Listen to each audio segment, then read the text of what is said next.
जन्नत के पत्ते पेश लफ्ज़। जन्नत के पत्ते एक हसास मौजू पे बहुत दिल से लिखी जाने वाली ऐसी तहरीर जो मेरे दिल से भी बहुत करीब है। ये कहानी है अजियत सहने वालों की, दर्द उठाकर सब्र करने वालों की, जहद करने वालों की, कांटों पे चलकर मोती बनने वालों की।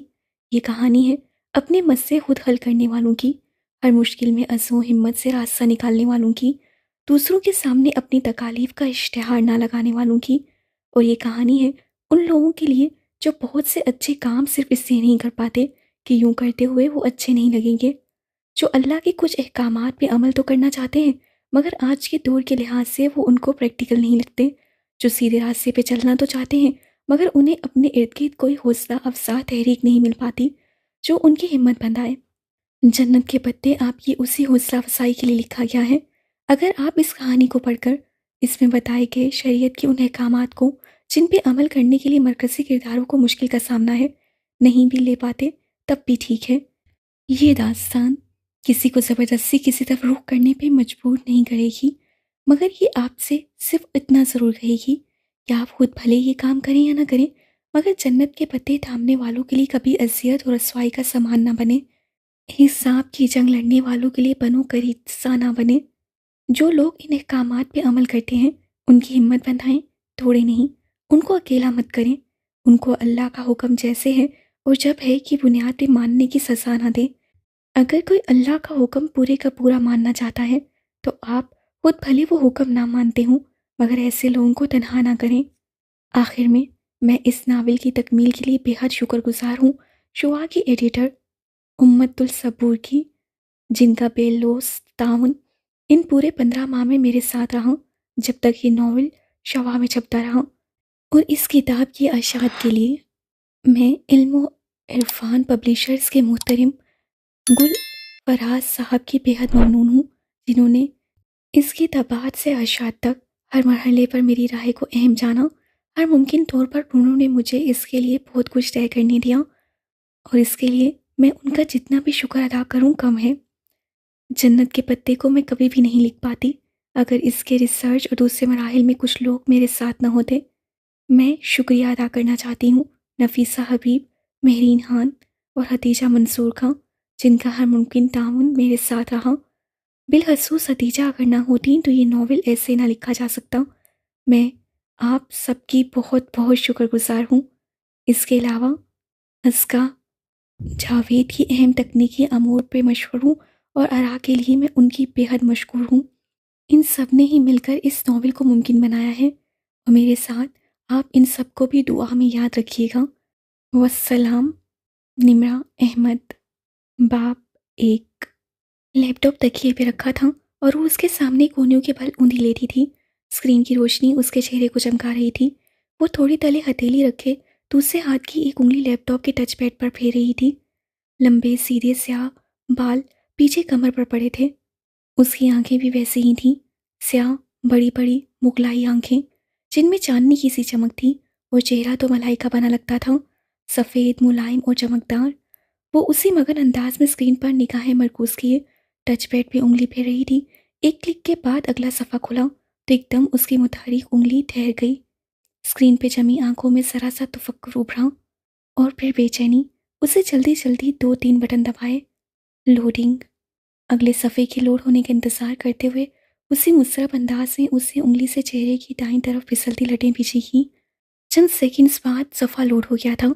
वो बेचैनी से चेहरा स्क्रीन के करीब लाए तो सिल्की बालों की चंद लटें फिर से शाने पे फिसल कर आगे को गिरीं। जैसे जैसे वो बढ़ती गई उसकी स्याह आंखें हैरत से फैलती गईं, लब जरा से खुल गए और पूरा वजूद बेयकीनी में डूब गया। ढेर सारे लम्हे लगे थे उसे खुद को यकीन दिलाने में कि वो जो पढ़ रही है बिल्कुल सच है। और जैसे ही उसके जहन ने यकीन की धरती को छुआ वो एक झटके से उठ बैठी। उसका सेलफोन साइड टेबल पे रखा था। उससे हाथ बढ़ाकर सेल उठाया और जल्दी जल्दी कोई नंबर मिलाने लगी। रात की मुकद्दस खामोशी में बटनों की आवाज़ से जरा सा अरताश पैदा किया था। उससे फ़ोन कान से लगाया। दूसरी जानिब घंटी जा रही थी। हेलो सारा। शायद राब्ता मिल गया था। तभी वो दबे दबे जोश से चही, कैसी हो, सो तो नहीं गई थी? हया बोल रही हूँ। दूसरी तरफ उसकी दोस्त कुछ कह रही थी। वो लम्हे भर कुछ सुनने के लिए रुकी, फिर धीरे से हंसी। सारी बातें छोड़ो सारा, मेरे पास जो बड़ी खबर है वो तो सुनो। अब वो आदतन स्याह बालों की एक मोटी लट उंगली पे लपेटती कह रही थी, और तुम यकीन नहीं करोगी, मैं जानती हूँ। अरे नहीं, डावर भाई की शादी के मुतालिक नहीं। दूसरी जानिब सारा ने कुछ कहा तो उससे फौरन तरदीद की, बल्कि यूं करो, तुम गेस करो कि मैं तुम्हें क्या बताने वाली हूँ। उससे एक हाथ से लैपटॉप बरी किया और तकिया निकालकर बैकग्राउंड के साथ सीधा लगाया। फिर उससे टेक लगाकर पाँव सीधे कर लिए। साथ साथ वो नफ़ी में सर हिलाती सारा के कहे अंदाजों की तरदीद भी करती जा रही थी। नहीं, बिल्कुल नहीं, ऐसा तो है ही नहीं। अरे, मेरी शादी वगैरह नहीं हो रही। जी नहीं, इरम की भी नहीं हो रही। सीरियसली ज़ारा, तुम्हारी सोच बस यहीं तक है। अब कान खोल कर सुनो।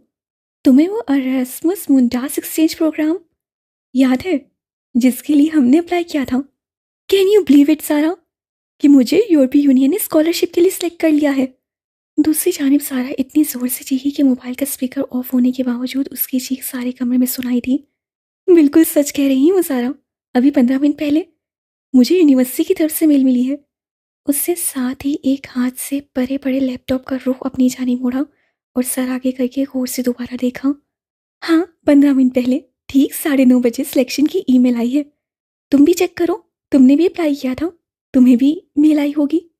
वो फ़ोन एक हाथ से पकड़े दूसरे से बटन दबाकर लैपटॉप ऑफ करने लगी।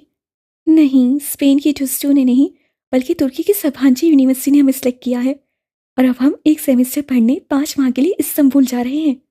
लैपटॉप की स्क्रीन अंधेर हुई तो उससे उसे हाथ से दबाकर बंद किया, फिर तार निकालकर साइड टेबल पे रख दिया। हाँ, मैंने सभांजी को नेट पे देखा है, बहुत खूबसूरत यूनिवर्सिटी है, मगर वो लम्हे भर को खामोश हो गई। दूसरी जानिब से गालबन इस सबसार किया गया तो वो गोया हुई। बस एक छोटा सा मसला है, लेकिन हम उसके बारे में अपनी फैमिलीज को आगाह नहीं करेंगे। धीमी आवाज़ से बोलते हुए उससे गर्दन मोड़कर बंद दरवाजे को देखा। दरअसल संभांची में लड़कियों के हेड स्कार्फ पर पाबंदी है, उधर सर ढकना मना है। घर वालों को बताकर मतनफ़र करने की बजाय इस बात को कॉल कर जाना। वैसे भी हम दोनों में से कोई स्कार्फ नहीं लेता। उसी पल खिड़की की उस बार कुछ खड़का था। वो चौंक कर देखने लगी। कद आदम खिड़कियों के आगे भारी पर्दे गिरे थे, अलबत्ता पीछे जालियां खुली थीं। शायद उसका वहम था। वो सर झटक कर फ़ोन की जानिब मुतवज्जा हो गई। अम्बा ने मुझे कभी स्कार्फ लेने या ढकने पर मजबूर नहीं किया, थैंक गॉड। हाँ, इरम घर से बाहर स्कार्फ लेती है। उसके अब्बू ताया फुरकान ज़रा सख्त है ना। वो फिर से बैकग्राउंड से टेक लगाए नीम दराज मगन से बताने लगी। परमिशन तो कोई मसला ही नहीं। अब्बा स्पेन जाने की इजाज़त ना देती, मगर तुर्की में सबीन फुफो रहती है ना, सो वो मान गए थे। वैसे भी उन्हें अपनी बेटी पर पूरा भरोसा है। फिर वो चंद लम्हे एयरपीस से उभरती अपनी दोस्त की बात सुनती रही। सारा खामोश हुई तो उससे नफ़ी में सर हिलाया। कल नहीं, डावर भाई की मेहंदी परसों है, तुम आ रही हो ना? और हाँ, मैं और इरम लहंगा पहन रहे हैं। सारे कजन्स बहुत एक्साइटेड हैं, खानदान की पहली शादी है ना। ओके, अब तुम जाकर मेल चेक करो, मैं भी सोती हूँ, रात बहुत हो गई है। अलविदाई कलामात कहकर उससे मोबाइल कान से हटाया और तकिए पे उछाल दिया। फिर जाने के लिए उठ खड़ी हुई। बाहर लाउंज खामोशी में डूबा था।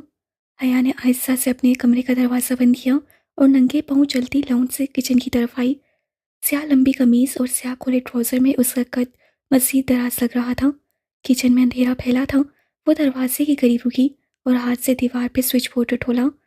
बटन दबाने की आवाज़ आई और सारी बत्तियां जल उठीं। उससे आगे बढ़कर फ्रिज का दरवाज़ा खोला और पानी की बोतल निकालने को झुकी। झुकने से रेशमी बाल कंधों से फिसलकर सामने को आ गिरे। हया ने नज़ाकत से उंगली से उनको पीछे हटाया और बोतल निकालकर सीधी हुई। फिर काउंटर पे रखे रैक से शीशे का ग्लास उठाया और बोतल उसमें उंडेली। पानी की नदी सी ग्लास में गिरने लगी। तभी उसकी निगाह काउंटर पे रखी किसी सफ़ेद चीज़ पे पड़ी। वो जैसे चौंक उठी। बोतल वहीं स्लैब पे रखकर उसकी तरफ आई। वो सफ़ेद अधखोले गुलाबों का बुके था, जिसमें कहीं कहीं सब्ज पत्ते झलक रहे थे। साथ ही एक बंद सफ़ेद लिफाफा रखा था। हया ने गुलदस्ता उठाया और चेहरे के करीब लाकर आंखें मूंदे सूंघा। दिल फरेब ताजगी भरी महक उसके अंदर तक उतर गई। फूल बिल्कुल ताज़ा थे, जैसे अभी अभी तोड़े गए हों। जाने कौन रख गया इधर। उससे बंद लिफाफा उठाया और पलट कर देखा। उस पे घर के पते के ऊपर नुमाया सा हया सुलेमान लिखा था। पीछे भेजने वाले का पता ना था, बस कोरियर सर्विस की मोहर और स्टिकर लगे थे। मोहर पे एक रोज़ कभी की तारीख थी। उसको कभी किसी ने यूँ फूल नहीं भेजे थे। क्या मामला था ये भला? उलझते हुए हया ने लिफाफा चेक किया। अंदर एक मोटा कागज़ था। उससे 2 उंगलियां लिफाफे में डालकर कागज़ पकड़ा और बाहर निकाला। सफ़ेद कागज़ बिल्कुल साफ था, ना लकीर ना कोई डिज़ाइन, बस उसके वश में अंग्रेज़ी में 3 लफ्ज़ लिखे थे, वेलकम टू सभांजी। वो सन्नाटे में रह गए। ये क्या मजाक था? भला खत भेजने वाले को कैसे पता कि वो सभांजी जा रही है? खत पे तो एक रोज़ कब की तारीख थी। जब भी कबूलियत की वो ईमेल उससे अभी 15 मिनट पहले मौसूल हुई थी। जो बात उसे ऑफिशियली बताई ही 15 मिनट कब गई थी, वो उस शख्स को एक रोज़ पेशर कैसे मालूम हुई? अगर सारा को उससे खुद अभी ना बताया होता तो वो समझती कि ये उसकी हरकत है, और ये खत सभांजी यूनिवर्सिटी की तरफ से भी नहीं आ सकता था, क्योंकि उस पर एक कौमी सतह की कोरियर कंपनी की मोहर लगी थी। फिर किसने भेजा उसे ये? पानी से भरा ग्लास वहीं स्लैब पे छोड़कर बुके और लिफाफा उठाए वो उलझती हुई अपने कमरे की तरफ चली गई। दोपहर की ठंडी सी छाया हर सू छाई थी। वो पर्स कंधे से लटकाए बारीक हील से चलती पोर्च में खड़ी अपनी कार की तरफ आई, जो थी तो उसके भाई रूहेल की, मगर उसकी पढ़ाई के गर्ज से अमेरिका चले जाने के बाद हया की मलकियत थी। उससे चाबी लॉक में घुमाई ही थी कि गेट के उस पार से सारा आती दिखाई दी। वो दरवाज़ा खोलकर मुस्कुराती हुई सीधी हुई। हया, मुझे तो कोई ईमेल नहीं आई। ज़ारा ने अधखोले गेट को धकेलकर अंदर कदम रखा। उसके चेहरे पे उदासी थी। वो दरमियानी शक्ल और सूरत की स्टाइलिश सी लड़की और हया की हम उम्र थी। कोई बात नहीं, 1-2 दिन में आ जाएगी, तुम फिक्र ना करो। हमने साथ ही अप्लाई किया था। मेरा सिलेक्शन हो गया है तो तुम्हारा भी हो जाएगा। हया ड्राइविंग सीट का दरवाज़ा आधा खोले खड़े खड़े बताने लगी।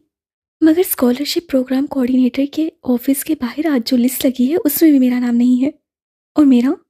सिर्फ तुम्हारा है हमारे डिपार्टमेंट से। और एनवायरमेंटल साइंसेस की एक लड़की हतीजा राना का है। मेरा ख्याल है मेरा सिलेक्शन ही नहीं हुआ। ओह, उसे वक्तन अफसोस हुआ। रात फ़ोन कॉल के बाद उसकी ज़ारा से अब बात हो रही थी। है, तुम कहीं जा रही थी? ज़ारा चेहरे पर दोबारा बशाशत लाते हुए पूछने लगी। हाँ, मार्केट जा रही थी इरम के साथ। दावर भाई की मेहंदी का फंक्शन है और मेरे लहंगे के साथ की हाई हील्स गुम हो गई हैं। शायद काम वाली उठा कर ले गई है। अब नए जूते लेने पड़ेंगे। तुम चलोगी? वो गाड़ी से कोनी टिकाए तफसीलन बताने लगी। इस वक्त वो हल्की आसमानी लंबी कमीज और तंग चूड़ीदार पजामे में मलबूस थी। कमीज का दामन टखनों से ज़रा ऊपर तक था। हम रंग दुपट्टा गर्दन के गिर लिपटा था। बाल कमर पे गिर रहे थे और आतन आंखों में गहरा काजल डाला था।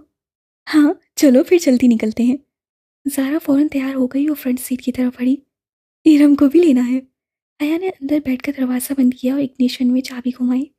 वैसे ये तुम्हारे शख्स से ताया इरम को यूं तुम्हारे साथ शॉपिंग पे जाने की इजाज़त दे देते हैं? इरम उन दोनों से जूनियर थी और उसका डिपार्टमेंट भी दूसरा था, तो सारा की उससे ज़्यादा मुलाकात ना थी। उनकी सख्ती सिर्फ स्काफ तक है। वैसे बहुत अच्छे हैं वो कार बाहर गेट पर ले आई। इरम का घर हया के हमसाए में था। दोनों घरों की दरमियानी दीवार में आने जाने का रास्ता भी मौजूद था, लेकिन उसे जब भी इरम को पिक करना होता वो उससे गेट पे हॉर्न दिया करती थी। अब भी जोर का हॉर्न दिया तो चंद ही लम्हे बाद इरम बाहर निकल आई। कांसी लंबी कमीज और ट्राउजर में मलबूस हमरंग दुपट्टा फैलाकर सामने लिए, चेहरे के गिर्द मैचिंग कांसी स्कार्फ लिपेटे, वो तकरीबन भागती हुई पिछली सीट के दरवाजे तक आई थी। हेलो हया, हेलो सारा। बेतकल्फी से चहकते हुए उससे अंदर बैठकर दरवाज़ा बंद किया। हया के साथ वोटिंग के प्रोग्राम उसे यूं ही खुश किया करते थे। कैसी हुई रम, तुमसे तो मुलाकात ही नहीं हो पाती। सारा ने तिरछी होकर रुख पीछे को किया। आपका डिपार्टमेंट दूर पड़ता है ना, तभी। और हाँ, हया बता रही थी आप लोगों का तुर्की का सिलेक्शन आ गया है। मैं सिलेक्ट नहीं हुई, हया हो गई है? इसमें कोई बेहतरी होगी? तुमने नहीं अप्लाई किया था? अब्बा इजाज़त देते तब ना। वो उदास हो गई। वैसे पेरेंट्स को इतना सख्त नहीं होना चाहिए, सारा ने कहा। हया ने तादीबी नज़रों से उससे घूरा कि कहीं पहले से ही एहसास कमतरी में मुब्तला इरम मज़ीद उदास न हो जाए, मगर सारा गर्दन मोड़े पीछे देख रही थी और इरम इरम हस्बे तवक्का उदास हो गई थी। अब्बा भी पता नहीं किस पे चले गए। इतनी गर्मी में स्कार्फ लेना आसान होता है क्या? और फिर कल मेहंदी के लहंगे की भी आधी आस्तीन नहीं बनाने दी मुझे। हया की भी तो आधी आस्तीन है, इतनी अच्छी लगती हैं, मगर अब्बा ज़रा भी सुलेमान चचा की तरह नहीं है। इरम, तुम्हें आज क्या लेना है? मैंने तो जूते लेने हैं। उससे खौफ छुपाते हुए बात का रुख बदला। इरम का हर वक्त का शिकायती रवैया उससे बेहद बुरा लगता था। चूड़ियाँ लेनी है, मगर लहंगे के ब्लाउज की फुल स्लीव्स के साथ चूड़ियाँ अच्छी भी नहीं लगेंगी। वो मुंह बसोए फिर से शुरू हो गई तो हया ने सर झटक कर सीडी प्लेयर ऑन कर दिया। आतिफ असलम का गीत बुलंद आवाज़ से गूंजने लगा तो इरम को खामोश होना पड़ा। जिन्ना सुपर मार्केट पहुँच कर इरम तो चूड़ियाँ ढूंढने निकल गई, जबकि वो दोनों मेट्रो शूज़ पे आ गईं। ये गोल्डन वाला जो तीसरे नंबर पे रखा है, ये दिखाएं। बहुत देर बाद एक ऊंची हील उसकी नज़र में जची थी। ये वाला मैम। सेल्समैन ने पूरा जोड़ा निकाल कर उसके सामने रखा। वो जमीन पे पंजों के बल बैठा था, जबकि हया और सारा सामने कोच पे बैठी थी। पहना दो मैम। बहुत मोहतिब और शाइस्ता अंदाज से पूछते हुए सेल्समैन ने हाथों में पकड़ा जूता उसके पाँव के करीब किया, जो खूबसूरत हील से मोकैद थे। मेरे हाथ नहीं टूटे हुए, मैं खुद पहन सकती हूँ। जी श्योर, ये लीजिए। सेल्समैन ने मुस्कुराकर जूता उसकी तरफ बढ़ाया। उससे उसे यूं पकड़ रखा था कि उसे थामते हुए हया की उंगलियां लाजमन उसके हाथों से मिस होती। सामने रख दो, मैं उठा लूंगी। उसके रूखे लहजे पे सेल्समैन ने सिर कुछ गुनगुनाते हुए जूता सामने रख दिया। फिर बिल की अदायगी के बाद काउंटर पे खड़े लड़के ने बकिया रकम उसकी तरफ बढ़ाई तो हया ने देखा चंद नोटों के ऊपर 5 का सिक्का रखा था और लड़के ने उस सिक्के को यूं पकड़ा हुआ था जैसे सेल्समैन ने जूते को, ताकि उसे थामते वक्त लाजमन उसका हाथ टकराए। शुक्रिया। हया ने नोट किनारे से पकड़कर खींचे। सिक्का लड़के के हाथ में रह गया। मैम, आपका सिक्का। लड़की ने फातहाना अंदाज में सिक्का उसकी जानिब बढ़ाया कि अब तो लाजमन पकड़ेगी, और ये सामने रख के सदके के बॉक्स में डाल दो। वो बेनियाजी से शॉपर थामे पलट गई। सारा ने बेख्तियार कहका लगाया। उस लड़की की शक्ल देखने वाली थी हया। दिल तो कर रहा था उसकी उसी शक्ल पे शॉप के सारे जूते दे मारूं। मालूम नहीं हमारे मर्दों की ज़हनियत का बदलेगी। यूं घूरते हैं जैसे कभी लड़की देखी ना हो। वो तनफ्फुर से नाक सुखेड़ती गुस्से में बोलती सारा के साथ सीढ़ियां उतर रही थी जब करीब से आवाज़ आई, तो इतना बंद सवर कर बाहर ना निकला करो बीबी। वो चौंक कर आखिरी सीढ़ी पे ठहर गई। एक मुअम्मर खातून थी, बड़ी सी चादर में लिपटी हुई, नागवारी भरी निगाह उस पे डालकर आहिस्ता आहिस्ता ऊपर सीने चढ़ रही थी। एक तो लोगों को राह चलते तबलीग करने का बहुत शौक होता है। वो और भी बहुत कुछ कहती मगर सारा उसको कोने से थामे वहां से ले आई। तभी इरम सामने से आती दिखाई थी। उसका सीने पे फैला दुपट्टा अब सिमट कर गर्दन तक आ गया था। उससे कुछ खास शॉपिंग नहीं की थी, शायद वो सिर्फ उनके साथ आउटिंग पे आई थी। मेट्रो से वो स्कूल चली आई कि कुछ हल्का फुल्का खा लें। रात की दावत तो ताया फुरकान की तरफ थी, जो वो बेटे की शादी के लिए जमा हुए खानदान वालों के लिए दे रहे थे। मेरे लिए पाइनएप्पल स्लश मंगवा लेना, मैं ज़रा बेकरी से कुछ ले लूँ। इरम झट बाहर को लपकी। हया ने गहरी सांस लेते हुए अपनी जानिब का शीशा नीचे किया। सर्द हवा का थपेड़ा तेजी से अंदर आया था, मगर इतनी सर्दी में स्लश पीने का अपना मज़ा था। वो पार्किंग लॉट में मौजूद थी और ठंडी हवा ने सारी जगह को घेर रखा था। मगरिब गहरी हो चुकी थी और हर तरफ अंधेरा सा था। इरम हंसी कॉम्प्लेक्स लगती है नहीं? इरम दूर हो गई तो सारा उसकी तरफ घूमी। और तुम उसके उन्हीं कॉम्प्लेक्सेस को हवा दे रही थी। उल्टा उसी पे खफा हुई। ताया फुरकान सिर्फ स्कार्फ की सख्ती करते हैं, वो बस इसी बात पे खुद तरसे का शिकार है, और तुम भी उसका साथ दे रही थी।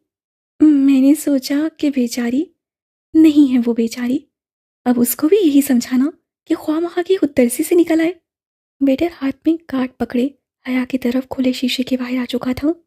तुम्हें याद है सारा, पिछले साल जब यूनिवर्सिटी वालों ने हमें तुर्की की ट्रिप की आस से लाई थी और आखिर में पहुंचकर सारा प्रोग्राम ही कैंसिल कर दिया था।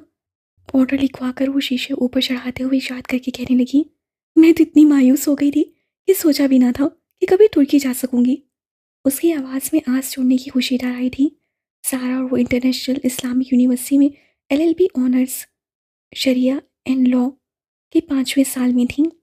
उनका 7वां सेमेस्टर दरमियान में था जब यूरोपीय यूनियन की स्पॉन्सर्ड स्कॉलरशिप का ऐलान हुआ, जिसके तहत यूरोप और एशिया की यूनिवर्सिटीज़ के मुबाइन तलबा का तबादला होना था। यूं चंद माह के लिए यहाँ से कुछ तलबा यूरोप की यूनिवर्सिटीज़ जाएंगे और एक सेमेस्टर पढ़कर वापस आ जाएंगे। जब यूरोपियन यूनिवर्सिटीज़ में दरख्वास्त देने की बारी आई तो उसे तुर्की की सबांची यूनिवर्सिटी का फॉर्म सबसे आसान लगा, मगर फिर एक स्पेनवी यूनिवर्सिटी में भी साथ ही अप्लाई कर दिया और अब बिलाहिर सबांची ने उसे मुंतखब कर लिया था। इधर 7वें सेमेस्टर पूरा करके उसे फरवरी में 5 माह के लिए तुर्की जाना था। अभी दिसंबर चल रहा था, जहां उसके अपने मज़ामीन शरिया एंड लॉ तो ना थे कि तुर्की का कानून पाकिस्तान के कानून से मुख्तलिफ था। सो 5 माह के लिए वो अपनी मर्जी से कोई भी मज़मून पढ़ सकती थी। फिर वापस पाकिस्तान आकर उससे एलएलबी का 8वां सेमेस्टर शुरू करना था। कितना मज़ा आया यार, अगर कोई रोमांटिक सा हैंडसम सा हम सफ़र तुम्हें मिल जाए तो तुम्हारा सफ़र कितना खूबसूरत हो जाएगा। हम सफ़र कोई नहीं मिलने वाला, क्योंकि पाकिस्तान से सबांची सिर्फ हम 2 लड़कियां ही जा रही हैं और फिर हम ठहरे ऑल वुमेन यूनिवर्सिटी में पढ़ने वाले। وہ حتیجہ رانا جو تمہارے ساتھ جا رہی ہے اس سے کوئی بات ہوئی؟ ویٹر نے شیشہ بجایا تو حیا چونکی پہ شیشہ نیچے کرنے لگی۔ نہیں، حتیجہ رانا کو تو میں جانتی بھی نہیں ہوں، معلوم نہیں کون ہے۔ اسے سلش کی گلاس پکڑے، سارا کو اسے تھمایا اور ارم کا ڈیش بورڈ پہ رکھا، پھر اپنا گلاس لبوں سے لگایا۔ ٹھنڈا سا سلش اندر تک اترتا گیا۔ بے دھیانی میں وہ شیشہ بند کرنا کب بھولی اس سے علم نہ ہو سکا۔ دفاتن سارا کا موبائل بجا۔ سارا نے سپ لیتے ہوئے موبائل کان سے لگایا۔ ہیلو اماں، جی کیا؟ آواز خراب ہے، 1 منٹ۔ زارا کے فون پہ غالباً سگنل ٹھیک سے نہیں آ رہے تھے۔ وہ سلش کا گلاس ہاتھ میں پکڑے دروازہ کھول کر باہر چلی گئی۔ حیا اپنے گلاس سے چھوٹے چھوٹے سپ لیتے سارا کو ونڈو اسکرین کے پار سے دیکھ رہی تھی۔ اب وہ دور ایک درخت کے ساتھ کھڑی فون پہ بات کر رہی تھی۔ Hello my lady. کوئی ایک دم سے اس کے بہت قریب آ کر بولا۔ وہ ڈر کر اچھلی، ذرا سا جوس کپڑوں پہ چھلک گیا۔ کھلی کھڑکی پہ ایک عورت مسکراتے ہوئے جھکی ہوئی تھی، میک اپ سے اٹا چہرہ، چمکتا ہوا آئی شیڈو، بھڑکتی ہوئی سرخی، بالوں کا چوڑا، چمچم کرتے کپڑے۔ وہ عورت نہیں تھی مگر وہ مرد بھی نہیں تھا۔ کیسے ہو جی؟ وہ اسی کھڑکی پہ پورا جھکا کھڑا تھا، گلاس اس کے ہاتھ میں کانپا۔ بے اختیار اسے شیشہ اوپر چڑھانا چاہا مگر اس کے ہاتھ درمیان میں تھے۔ ڈرو نہیں باجی جی، میں آپ کی دوست ہوں، ڈالی کہتے ہیں مجھے۔ ہٹو ہٹو جاؤ۔ وہ گھبرا گئی۔ خواجہ سرا کے وجود سے سستے پرفیوم کی تیز خوشبو اٹھ رہی تھی۔ اسے کراہت سی آئی۔ ذرا بات تو سنو۔ اس نے اپنا چہرہ مزید جھکایا اور اس سے پہلے کہ وہ آگے بڑھتا، حیا نے سلش کا بھرا ہوا گلاس اس کے منہ پر الٹ دیا۔ ٹھنڈی ٹھار برف چہرے پہ پڑی تو وہ جھٹکے سے پیچھے ہٹا۔ اس نے پھرتی سے شیشہ اوپر چڑھا لیا۔ سنو جی۔ وہ مسکرا کر چہرہ صاف کرتا شیشہ بجانے لگا۔ بند شیشے کے باعث اس کی آواز ہلکی ہو گئی تھی اور اب وہ کوئی گیت گنگنانے لگا تھا۔ کپ کپ آتے ہاتھوں سے اس سے اگنیشن میں چابی گھمائی اور گاڑی وہاں سے نکال لائی۔ بیکری کے داخلی دروازے کے سامنے کار لا کر اسے پلٹ کر دیکھا۔ وہاں درختوں کے ساتھ وہ ڈالی نامی خواجہ سرا ابھی تک کھڑا تھا۔ وہ اس کے پیچھے نہیں آیا تھا اور اب گا بھی نہیں رہا تھا، بس خاموش گہری نسوں سے اسے دیکھ رہا تھا۔ اس سے بے اختیار جھرجھری سی آئی۔ کہاں رہ گئی یہ دونوں؟ اس سے جھنجھلا کر ہارن پہ ہاتھ رکھ دیا، پھر گردن موڑ کر دوبارہ دیکھا۔ وہ ابھی تک اسے ہی دیکھ رہا تھا۔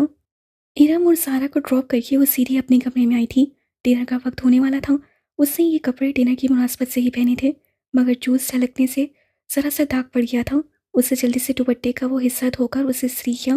اسے رہ رہ کر وہ خواجہ سرا یاد آ رہا تھا۔ اس برادری کے لوگ اکثر آ کر پیسے مانگتے تھے مگر ایسی حرکت تو کبھی کسی نے نہ کی تھی۔ اس خواجہ سرا کی عجیب نگاہیں اور انداز اسے پھر سے جھرجھری آئی۔ پھر جب اپنی تیاری سے مطمئن ہو کر وہ باہر آئی اور لابی کا دروازہ کھولا تو پاؤں کسی چیز سے ٹکرایا۔ وہ چونک گئی۔ دروازے کے ساتھ فرش پہ سفید ادکھولے گلابوں کا بوکے پڑا تھا۔ وہ جھکی اور بوکے اٹھایا، ساتھ میں ایک بند لفافہ بھی تھا۔ وہ دونوں چیزیں اٹھا کر سیدھی ہوئی اور لفافہ کھولا جس پہ حیا سلیمان لکھا تھا۔ اندر وہی سفید بے سطر چکور کاغذ تھا۔ اس کے وسط میں اردو میں لکھا تھا، امید کرتا ہوں کہ آپ کا آج کا ڈنر اچھا گزرے گا۔ اس سے لفافہ پلٹ کر دیکھا، کہیں بھی کچھ اور نہیں لکھا تھا، بس لفافے پہ گزشتہ روز کی مہر لگی تھی۔ یہ کون تھا اور اسے کیوں پھول بیچ رہا تھا؟ وہ بوکے اور ہاتھ کمرے میں رکھ کر سارے معاملے پہ الجھتی باہر آئی۔ تایا فرقان کے گھر خوب چہل پہل لگی تھی۔ لاؤنج میں سب کزنس بیٹھے تھے۔ ایک طرف خواتین کا گروہ خوشخبریوں میں مشغول تھا، مرد حضرات یقیناً ڈائننگ روم میں تھے۔ ان کے خاندان میں کزنس کی بے تکلفی کو بری نظر سے نہیں دیکھا جاتا تھا۔ تایا فرقان چاروں بہن بھائیوں میں سب سے سخت تھے اور ان کی سختی ارم کے سکارف لینے اور گھر سے باہر لڑکوں سے بات کرنے پہ تھی۔ ارم اور باقی کزنس بھی عموماً اپنے کزنس کے سوا باہر کسی لڑکے سے بات نہیں کرتی تھیں۔ حیا اور ارم تو پڑھتی بھی آل وومن یونیورسٹی میں تھی۔ ہاں، دوسرے چاچا اور سلیمان صاحب مستقبل میں اپنے بچوں کی شادیاں یقیناً مکس گیدرنگ میں رکھیں گے، یہ سب کو معلوم تھا۔ ان کا خاندان زیادہ بڑا نہ تھا۔ وہ لوگ 3 بھائی اور 1 بہن تھے۔ تایا فرقان سب سے بڑے تھے۔ داور، فروخ اور ارم ان کے بچے تھے۔ فروخ میڈیکل کر چکا تھا اور آج کل پولی کلینک سے ہاؤس جاب کر رہا تھا۔ وہ حیا سے 3 سال بڑا تھا۔ سمی فاروق سے سال بھر چھوٹا تھا اور MBA کے بعد جاب کر رہا تھا۔ ارم حیا سے سال بھر چھوٹی تھی۔ آج کل سب سے بڑے داور کی شادی تیار تھی۔ تایا فرقان کے پاس سلیمان صاحب تھے۔ حیا ان کی اکلوتی بیٹی تھی اور روحیل اکلوتا بیٹا۔ روحیل پڑھائی کے سلسلے میں امریکہ میں ہوتا تھا۔ اب ان کے گھر میں سلیمان صاحب، فاطمہ بیگم اور حیا बस यही तीनों थे। फिर साहिद चचा थे, उनकी बड़ी दो जुड़वां बेटियां महविश और सहरिश। फिर बेटा रज़ा इंजीनियर था। सबसे छोटी बेटी सना ओ लेवल कर रही थी इस वक्त, सवाए रोहेल के जो अमेरिका में था, और दावर भाई के जो गालबन ड्राइंग रूम में थे। बाकी तमाम लड़के लड़कियां लाउंज में मौजूद थे। लड़कियां कारपेट पे दायरा बनाकर बैठी थीं। इरम के हाथ में ढोलक थी, उसका दुपट्टा सर से ढलकर कंधों पर आ गया था। अगर अभी ताया फुरकान आ जाते तो वो फ़ौरन उसको सर पे ले लेती, और वो महविश, सहरिश और सना के हमरा सुर मिला रही थी, जबकि रसा, फ़ारूक और समी ऊपर कुर्सियों पर बैठे मजाकन लड़कियों की तरफ फिक्रे उछाल रहे थे। Hello everyone. वो सीने पर हाथ बांधे चलती हुई उनके करीब आकर रुकी तो सबकी निगाहें उसकी जानिब उठी। सफ़ेद चेहरे के दोनों अतराफ में गिरते सीधे स्याह बाल और बड़ी बड़ी काजल से लबरेज आँखें। वो थी ही इतनी हसीन कि हर उठती निगाह में सताइश उमड़ाती। हया कैसी हो? आओ चलो इन लड़कों को हराते हैं। आओ बैठो ना। बहुत सी आवाज़ें उससे टकराई, मगर उससे बेनियाजी भरी मुस्कुराहट से शाने उचकाए। पहले मैं साइमा ताई की किचन में हेल्प करवा दूँ। उससे इरम की अम्मी का नाम लिया, जिनको उससे आते हुए उठकर किचन की तरफ जाते देखा था। साइमा ताई ने यकीनन उसको आते नहीं देखा था, वरना उससे बुलवा लेती। इरम से ज़्यादा समझदार तो बाकोल उनके हया थी। साइमा ताई के पीछे साहिद चचा की बेगम आपदा चची भी चली गई थी। अब सोफे पे हया की अम्मी फातिमा बेगम तनहा बैठी थी। अम्मी, मैं ज़रा साइमा ताई के साथ हेल्प करवा दूँ। उनको अपनी तरफ देखता पाकर उससे अपनी बात दोहराई तो उन्होंने मुस्कुराकर सर हिलाया। वो मुतमिन से आगे बढ़ गई। राहदारी पार करके किचन के दरवाजे के समेत बढ़ी ही थी कि साइमा ताई की तेज़ आवाज़ समाज से टकराई। जैसे मैं जानती ही नहीं हूँ कि ये सारे रंगढंग किस लिए होते हैं। एक मेरे ही बेटे मिले हैं इसको पागल बनाने के लिए। वो बेख्तियार दो कदम पीछे दीवार से जा लगी। ये साइमा ताई किसकी बात कर रही थी? तभी मैं कहूँ भाभी कि ये रज़ा क्यों हर वक्त हया हया करता रहता है। वो आपदा चाची थी। अपने नाम पे वो चौंक सी गई। वो कह रही थी, पिछली दफ़ा जब हम सुलेमान भाई के घर खाने पे आए थे तो कैसे नक्सक से तैयार फिर रही थी। तब से रज़ा मेरे पीछे पड़ा है कि हया का रिश्ता मांगे। इस लड़की को लड़कों को मुतवज्जा करने का फ़न आता है आपदा। कितनी मुश्किल से दावर के दिल से इसका ख्याल निकाला था मैंने और फुरकान ने। वो तो अड़ ही गया था कि शादी करेगा तो सिर्फ हया से, मगर जब फुरकान ने सख्ती की कि भला ऐसी बेपर्दा और आज़ाद हयाल लड़की को अपनी बहू बनाकर हमने अपनी आखिरत बिगाड़नी है क्या, तब कहीं जाकर वो माना। मगर अब फरूक, क्या करूं इस लड़के का? ये अभी भी इस तरह कील कांटों से लेस होकर आ जाएगी और फारूक फिर से इसके जाने के बाद जिद पकड़ लेगा। अब मेरी इरम भी तो है, मजाल है कि सर पे दुपट्टा लिए बगैर घर से निकले। साइमा ताई फख्र से कह रही थी, और वो धुआं धुआं होते चेहरे के साथ बामुश्किल दीवार का सहारा लिए खड़ी थी। उसे लगा अगर उससे मज़ीद कुछ सुना तो उसके असाब जवाब दे जाएंगे। बदिक्कत अपने वजूद को संभालते वो वापस पलट आई। किसी बात पे हंसते हुए फरूक की निगाह उस पे पड़ी जो राहदारी से चली आ रही थी, तो उसकी हंसी थम गई। वो बेख्तियार मुस्कुरा दिया। कबूल सूरत सा फरूक, जिसकी रंगत टफ रूटीन के बायस मजीद सांवला गई थी। मगर मसला उसकी वाजबी शख्सियत या हया की बेपर्दगी का ना था। असल बात तो वो सब जानते थे, फिर भला उसके बारे में रज़ा या फ़रूक ने सोचा भी कैसे? वो एक सपाट निगाह फ़रूक पे डालकर चुपचाप फातिमा बेगम के साथ सोफे पे आ बैठी। तुम्हें क्या हुआ? उन्होंने गौर से उसके चेहरे को देखकर पूछा। कुछ नहीं अम्मा, वो बादिक्कत खुद को नॉर्मल कर पाई। फातिमा बेगम मुतमईन हो गई और वो साइमा ताई के बारे में सोचने लगी, जिनका हया मेरी जान कहते मुंह ना थकता था, और ताया फुरकान के लिए तो वही बड़ी बेटी थी। लेकिन अंदर से उन लोगों के ऐसे ख्यालात होंगे वो गुमान भी नहीं कर सकती थी। और वो फूल, वो भी रज़ा या फ़रूक में से ही किसी ने भेजे होंगे। मगर कल रात जब पहली दफ़ा फूल आए थे तब तो फ़रूक नाइट ड्यूटी पे था, रज़ा था तो इस्लामाबाद में ही। मगर उन दोनों में से किसी को भी उसके सभांजी के सिलेक्शन के बारे में कैसे इल्म हुआ? शायद जब वो ज़ारा को फ़ोन पे बता रही थी तब खिड़की के बाहर कुछ खड़का था। यकीनन उससे खिड़की के बाहर से सारी बात सुन ली होगी, और सुनकर ही वो खत लिख कर फूलों के साथ इधर रखा होगा। मगर उस पर तो कोरियर की एक रोज़ कब्ल की मोहर थी। शायद उससे कोई जाली मोहर इस्तेमाल की हो। मगर इतने झमेलों में फ़रूक और रज़ा जैसे जॉब वाले मसरूफ़ बंदे क्यों पड़ेंगे भला? उसका दिल कहता था ये ना फ़रूक है ना रज़ा, बल्कि कोई और है। खैर, जहन्नुम में जाए वो जो भी है। इन दोनों का दिमाग तो अभी ठीक करती हूँ। वो तेज़ी से उठकर लड़के लड़कियों के ग्रुप के पास चली आई। इरम, सामने खड़े खड़े उसे मखसूस बेनियाजी से सीने पे हाथ बांधे इरम को पुकारा। تو سب رک کر اسے دیکھنے لگے۔ کیا تم لوگوں نے سبین پھپھو کو شادی کا کارڈ بھیجا تھا ترکی؟ کنکیوں سے اس نے فروخ اور رضا کے چہروں کی طرف دیکھا تھا۔ وہ دونوں چونکے تھے اور دونوں کو ہی اس کی بات پسند نہیں آئی تھی۔ جیسے پھپھو کا کارڈ سلیمان چاچا کو دیا تھا، انہوں نے بھجوا دیا ہوگا۔ اور ہاں، پھپھو کا ابا نے فون کر دیا تھا۔ کیا وہ آئیں گی؟ آنا تو چاہیے، آخر قریبی رشتہ ہے، تم سے نہ صحیح ہم سے تو ہے۔ اس سے قریبی رشتے پہ زور دے کر ایک جتاتی نظر فرو اور رضا پہ ڈالی۔ وہ دونوں اپنی اپنی سوچوں میں گم تھے۔ پھر کھانے کے وقت سائمہ تائی نے سب سے پہلے اسے بلایا۔ حیا میری جان، یہ ارم کسی کام کی نہیں ہے، تم سمجھدار ہو، ٹیبل پہ تم نے خیال رکھنا ہے کہ جیسے ہی کوئی ڈش آدھی ہو فوراً سفر کک کو اشارہ کرنا، ٹھیک؟ شور تائی، میں خیال رکھوں گی۔ وہ بدقت مسکراتی ہوئی سرو کرنے لگی۔ چند منٹ بعد سب ڈائننگ ہال میں کھڑے اپنی اپنی پلیٹوں میں کھانا نکال رہے تھے۔ ڈائننگ ٹیبل کی اطراف سے کرسیاں ہٹا کر ایک دیوار کے ساتھ لگا دی گئی تھیں تاکہ سب اپنی مرضی سے کھانا نکال کر ادھر ادھر ٹہلتے ہوئے کھاتے رہیں۔ تایا جان، آپ نے سلاد نہیں لیا؟ وہ رشین سلاد سے بھرا شیشے کا بڑا پیالہ اٹھائے تایا فرقان اور سلیمان صاحب کے پاس آئی، جو اپنے دھیان میں محو گفتگو تھے۔ اس کے پکارنے پر چونکے۔ تھینک یو بیٹا۔ تایا فرقان مسکرا کر چمچے سے سلاد اپنی پلیٹ میں نکالنے لگے۔ وہ شلوار کرتے میں ملبوس تھے، کندھوں پہ شال تھی اور بال روب، چہرے پہ مونچھیں۔ سلیمان صاحب ان کے برعکس کلین شیو، ڈنر سوٹ میں ملبوس، خاصے سمارٹ اور ہینڈسم لگ رہے تھے۔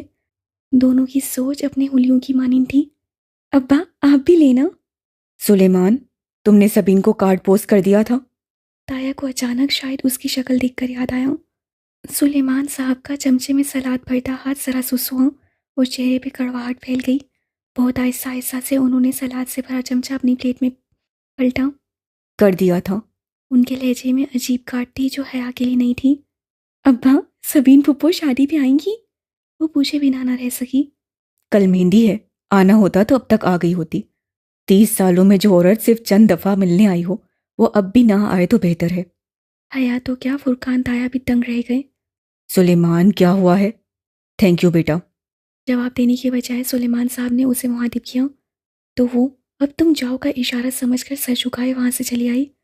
بہت آہستہ سے سلاد کا پیالہ میز پہ رکھا اور اپنی آدھی بھری پلیٹ اٹھائی، مگر اب کچھ بھی کھانے کو جی نہیں چاہ رہا تھا۔ یہ ابا کو کیا ہو گیا تھا؟ وہ پھپھو کے بارے میں ایسے گفتگو کیوں کر رہے تھے؟ پھر وہ رہ نہیں سکی، اپنی پلیٹ لیے اس ستون کے پیچھے آ کھڑی ہوئی جس کی دوسری جانب تایا اور ابا کھڑے تھے۔ بظاہر اپنی پلیٹ پہ سر جھکائے، اس کے کان انہی کی طرف لگے ہوئے تھے۔ حیا کے لیے عمیر لغاری نے اپنے بیٹے کا پرپوزل دیا ہے۔ سلیمان صاحب اپنے دوست اور اپنی کمپنی کے شیئر ہولڈر کا نام لے کر کہہ رہے تھے اور اس کے ہاتھ میں پکڑی پلیٹ لرز گئی۔ دل سہم اٹھا۔ یہ کیا کہہ رہے ہو؟ تایا فرقان ششدار رہ گئے۔ بھائی، اس میں حیرت کی کیا بات ہے؟ ولید اچھا لڑکا ہے، کل مہندی پہ آئے گا تو آپ کو ملواؤں گا۔ سوچ رہا ہوں حیا سے پوچھ کر ہاں کر دوں، مگر سلیمان، یہ کیسے ہو سکتا ہے؟ کیوں نہیں ہو سکتا بھائی؟ تم حیا کی شادی یوں کیسے کر سکتے ہو؟ باپ ہوں اس کا، کر سکتا ہوں، فاطمہ بھی راضی ہے اور مجھے یقین ہے کہ حیا کو بھی کوئی اعتراض نہیں ہوگا۔ اور جیہان کا کیا ہوگا؟ کون جیہان؟ سلیمان صاحب یکسر انجان بن گئے۔ تمہارا بھانجا، سبین کا بیٹا جیہان، جس سے تم نے حیا کا نکاح کیا تھا، تم کیسے بھول سکتے ہو؟ جواباً سلیمان صاحب نے ناگواری سے سر جھٹکا۔ وہ 21 سال پرانی بات ہے اور حیا اب 22 سال کی ہو چکی ہے۔ بے وقوفی کی تھی میں نے کہ سبین پر اعتبار کر کے اپنی بچی کا نکاح اس کے بیٹے سے کروا دیا تھا۔ کیا ان 21 برسوں میں کبھی سبین نے مڑ کر پوچھا کہ اس نکاح کا کیا بنا یا کیا بنے گا؟ زیادہ سے زیادہ وہ 6 ماہ میں ایک فون کر لیتی ہے اور 3 منٹ بات کر کے رکھ دیتی ہے۔ آپ کو واقعی لگتا ہے وہ لوگ اس رشتے کو قائم رکھنا چاہتے ہیں؟ مگر سبین تو سکندر کی وجہ سے، تم جانتے ہو وہ الٹے دماغ کا شخص۔ میں کیسے مان لوں کہ صرف اپنے مغرور اور بد دماغ شوہر کی وجہ سے وہ اپنے بیٹے کا نکاح بھول سکتی ہے؟ اتنے برس بیت گئے، اس سے پھر کبھی رشتے یا شادی کی بات مجھ سے نہیں نکالی۔ میں اس سے کیا امید رکھوں؟ مگر جیہان تو اچھا لڑکا ہے، تم اس سے ملے تو تھے پچھلے سال جب تم استنبول گئے تھے؟ جی، جیہان سکندر، اچھا لڑکا، مائی فٹ۔ انہوں نے تلخی سے سر جھٹکا۔ اس کے تو مزاج ہی نہیں ملتے۔ وہ ترکی میں پیدا ہوا ہے، اس نے کبھی پاکستان کی شکل نہیں دیکھی، نہ اسے اردو آتی ہے نہ پنجابی۔ کبھی ان تمام برسوں میں اس نے اپنے کسی ماموں کا حال پوچھا؟ کبھی فون کیا میں یہ سب بھول جاتا، مگر جب میں پچھلے سال استنبول گیا تو کیا آپ یقین کریں گے بھائی کہ میں 18 روز وہاں رہا۔ میں روز سبین کے گھر جاتا تھا، سکندر تو ملا ہی نہیں، اور جیہان آخری روز مجھ سے ملا، اور وہ بھی 15 منٹ کے لیے بس، وہ بھی جب اس کی ماں نے میرا نام بتایا تو کافی دیر بعد اسے یاد آیا کہ میں اس کا کوئی دور پار کا ماموں ہوتا ہوں۔ پھر جانتے ہیں وہ مجھ سے کیا پوچھنے لگا؟ کیا پاکستان میں روز بم دھماکے ہوتے ہیں اور کیا وہاں انٹرنیٹ کی سہولت موجود ہے؟ پھر اس کا فون آیا اور وہ اٹھ کر چلا گیا۔ میں کبھی حیا کے لیے کوٹ سے خلا لینے کے متعلق نہ سوچتا اگر میں اس روز ایک ترک لڑکی کو جیہان کو گھر ڈراپ کر دینا دیکھ لیتا۔ جب میں فلائٹ پکڑنے سے کل سبین کو خدا حافظ کہنے گیا تھا، اس لڑکی کے ساتھ اس کی بے تکلفی، اللہ مان، وہ سکندر شاہ کا بیٹا ہے اور وہ اپنے باپ کی ہی پرتو ہے۔ میں سمجھتا تھا کہ اگر احمد شاہ جیسے عظیم انسان کا بیٹا ہو کر سکندر اس کے برعکس نکلا تو ویسے ہی جیہان بھی اپنے باپ کے برعکس نکلے گا اور ایک اچھا انسان ہوگا، مگر نہیں، وہ اسی مغرور آدمی کا مغرور بیٹا ہے۔ حیا کون ہے؟ اس کا ان سے کیا تعلق ہے؟ یہ بات نہ جیہان کو یاد تھی نہ سبین کو۔ سبین تو یہ ذکر ہی نہیں کرتی۔ اب میں اپنی بیٹی کو زبردستی ان کے گھر بھیج دوں کیا؟ خیر، کل ولید سے ملواؤں گا آپ کو۔ اب جو رشتہ بھی اچھا لگا میں حیا کی ادھر شادی کر دوں گا۔ اور اب اس میں مزید سننے کی تاب نہیں تھی۔ وہ سفید چہرہ لیے بھوجل قدموں سے چلتی ان سے دور ہٹ گئی